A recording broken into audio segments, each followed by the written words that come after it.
اس کے بعد بات کریں گے جو عمران خان صاحب نے جیل سے حکم جاری کیا تھا ضمنی انتخابات کے حوالے سے مختلف حلقوں میں، جہاں پر 9 مئی کے بہانہ بنا کر پاکستان تحریک انصاف کے مختلف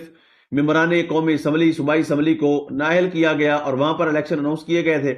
اس حوالے سے عمران خان صاحب نے یہ فیصلہ کیا تھا کہ ہم وہاں پر حصہ نہیں لیں گے، ہمارے حقیقی نمائندے وہی ہیں جن کو عمران خان سے وفاداری کے جرم میں نااہل کیا گیا ہے۔ عمران خان صاحب کا یہ کنسیپٹ ہے کہ اگر ان کی سیٹیں کسی اور کو دیں گے تو یہ ان کی وفاداری کے ساتھ زیادتی ہوگی، لہٰذا ان کے جو سیٹیں ہیں وہ انہی کی رہیں گی، وہاں پر کوئی امیدوار الیکشن نہیں لڑے گا۔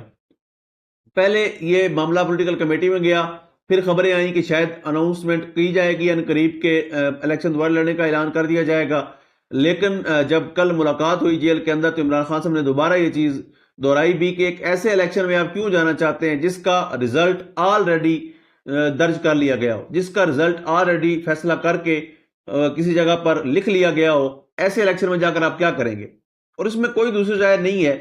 کہ اس دفعہ بھی الیکشن جب ہوا 2024 میں، لوگ نکلے، در در نکلے، انہوں نے ووٹ کاسٹ کیا، اپنا جمہوری حق استعمال کیا، لیکن جب نتائج کی باری آئی، یعنی ساری رات ٹی وی چینل پر ہمارے صحافی دوست چیخ چیخ کر ریزلٹس بتاتے رہے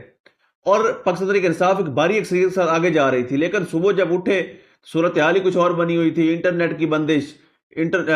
ٹی وی چینلز بند، یعنی ایک بڑا عجیب سا اکھاڑا بنا ہوا تھا پاکستان کے اندر اس دفعہ الیکشنز میں، جو بڑی انفارچونیٹ سچویشن تھی اور شرمناک بھی تھی۔